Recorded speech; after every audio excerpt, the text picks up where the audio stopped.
Hello and welcome to the Wayside View. My name's Lewis. Today we're going to be talking about Sunderland's summer transfers, giving them some ratings so far, seeing what areas we can improve with what's left of the window. Let's get straight into it. Up first, we've got Leon Jacku from Union Berlin, £800,000. What do we think? I'm going 6 out of 10 on this one. You know, we didn't have a choice to sign him really. We had that obligation due to clauses in his loan deal. He showed promise and flashes last season. There's definitely a player in there somewhere, but there's just a couple of questions about his, ability, about his commitment, and it's an area where we've got a lot of players, and those sort of forward wide players. We've got a lot of depth in that area. Saying that, he's a player that I think can provide depth. I think if there's some sort of injury crisis, it's good to have him there. But again, I wouldn't be too surprised to see him leave in January on a loan or on a full transfer. Probably more towards the end of the season, depending on how results go. I think just the step up to the Championship at the minute might just be a bit much for him. Next up, AJ Elise, £550,000. Yeah, £550,000. This transfer came out of the blue. There was no leaks, anything. I think a lot of fans' experience with this transfer was, my phone's went, Sunderland's tweeted, we bought someone. Wonderful. West Ham's academy. And he looks to be a very, very promising player. Versatile, can play as a left back, left wing back, can play on the left of a three-man defensive pairing. He provides pace and drive from the back. He looks like he's got a pass in him as well.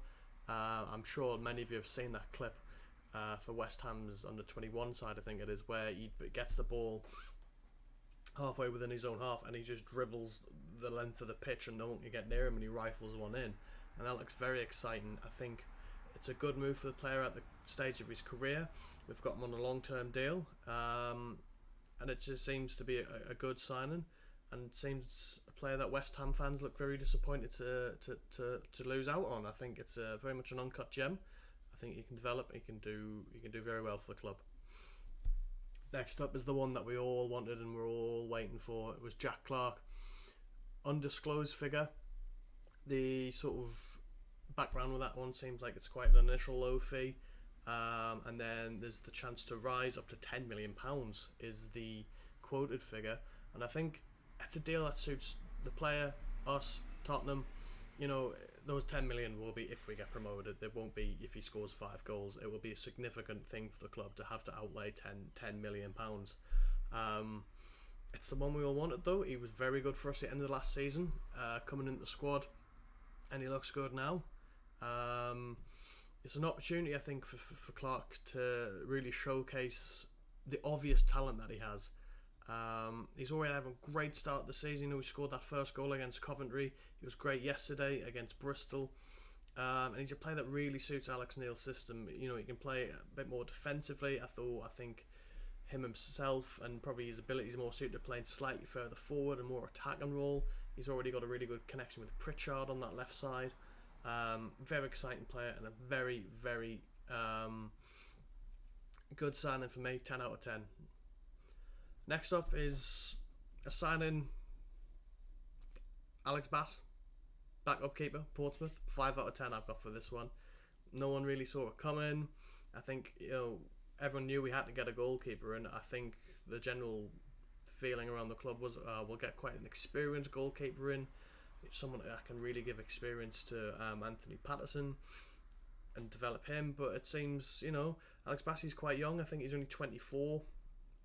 So it looks to be one for the future. He's on a long-term deal.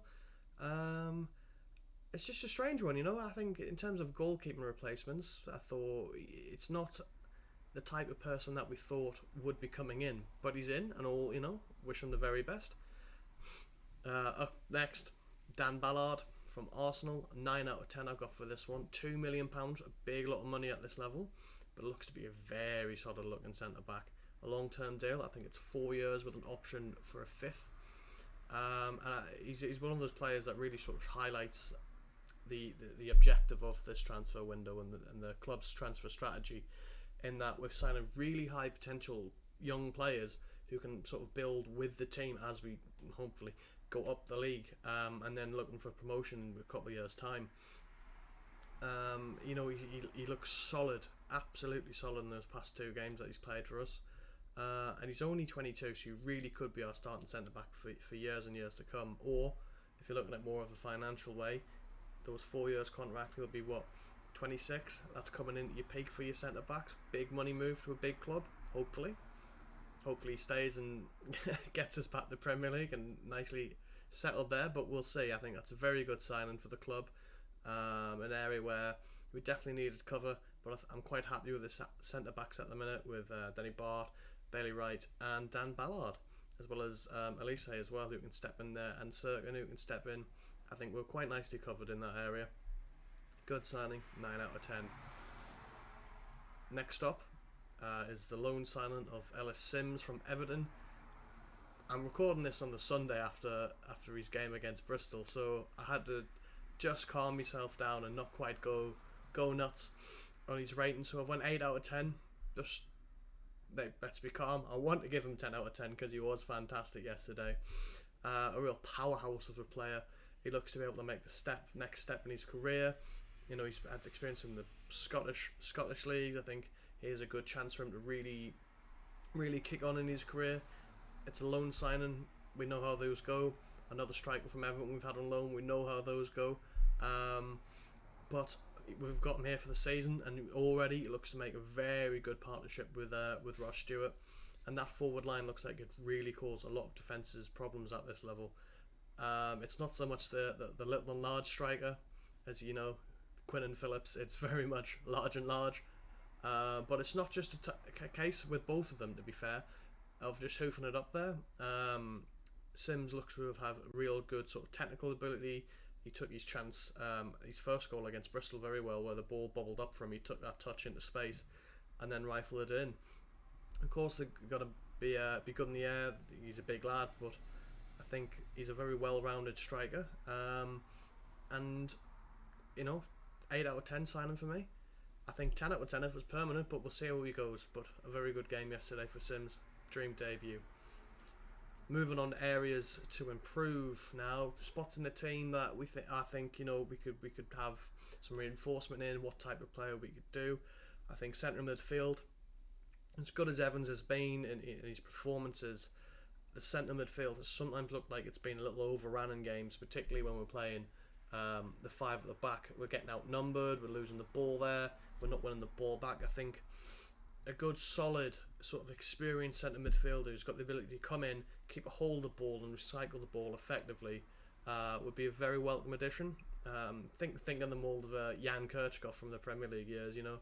He can just keep the ball, play those nice little passes, keep the ball and pass it Evans or Neil to really play those big balls out. That's sort of what we're wanting. Where else can we've got to improve? Right back, right wing back. I mean, Gooch, he's a player I've got a lot of good things to say about. I think he can make the step up to this level, but I don't think consistently. I think he can just sometimes be a little bit negligent in his defensive duties. I think it's a bit. Yesterday's game against Bristol, he got caught out a couple of times, being too high up the pitch.